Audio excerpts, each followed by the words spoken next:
Harvard business review के अनुसार जब हम किसी काम को सिर्फ इसलिए जारी रखते हैं क्योंकि हमने पहले उसमें समय, पैसा या ऊर्जा लगा दी है, भले ही अब हमें पता है कि आगे बढ़ने से सिर्फ और नुकसान बढ़ेगा।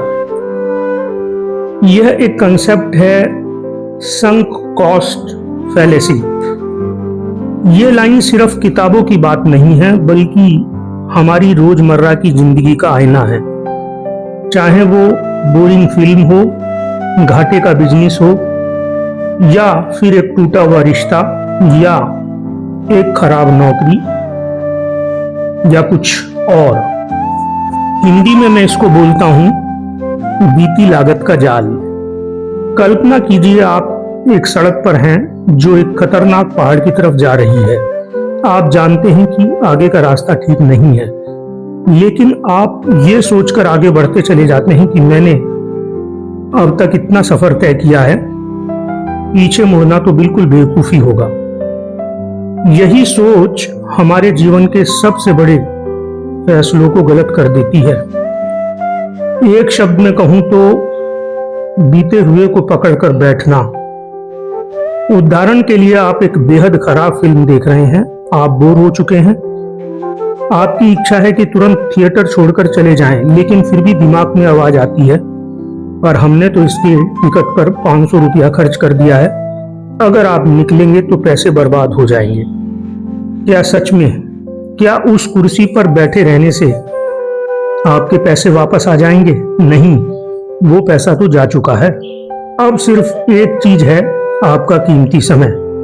बीते पल को पकड़ने से आप वो भी गंवा देंगे। यह भ्रमजाल सिर्फ फिल्मों तक सीमित नहीं है, यह हमारे करियर, रिश्तों और निवेशों में भी छुपा है। रामू की दुकान का उदाहरण देखते हैं। रामू की दुकान 3 साल से घाटे में चल रही है। मैंने पूछा, भाई दुकान बंद क्यों नहीं करते?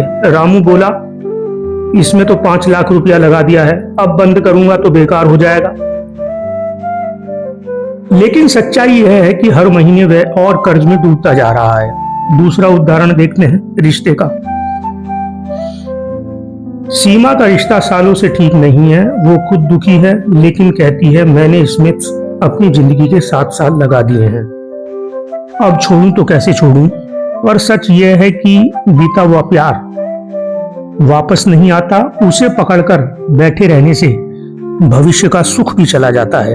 यही कारण है कि दुनिया की सबसे बड़ी कंपनियां, सरकारें भी इसमें फंस जाती हैं। फ्रांस और ब्रिटेन ने एक विमान बनाया, कॉनकॉर्ड। उन्होंने सालों पहले पता चल गया था कि यह एक घाटे का सौदा है, लेकिन अरबों रुपया लगाने के बाद भी वो रुक नहीं पाए। इतना निवेश हो गया कि पीछे हटना उन्हें हार जैसा लगा। इतिहास इसे आज भी कॉनकॉर्ड इफेक्ट के नाम से जाना जाता है। तो समाधान क्या है? बहुत सरल है, बीते हुए को भूल जाओ। अगली बार जब कोई बड़ा फैसला लो, खुद से सिर्फ 2 सवाल पूछो। अगर मेरे पास आज सिर्फ ये पैसा, समय और ऊर्जा बची होती तो क्या मैं इसे इसी काम में लगाता? अगर जवाब ना है तो वहीं रुक जाओ, पीछे मुड़ो, नया रास्ता बनाओ। याद रखिए, अतीत में की गई गलतियां भविष्य की सही योजनाएं नहीं बना सकती। बुद्धिमानी इस बात में नहीं है कि आपने कितना खोया, बल्कि इस बात में है कि आपने कितना सीखा और आगे बढ़ने का साहस किया। आज ही फैसला लीजिए, किसी पुरानी सनक को छोड़ दीजिए, अपने भविष्य को हल्का और उज्जवल बनाइए। बीते हुए को छोड़ो, आने वाले को संवारो। Thank you very much.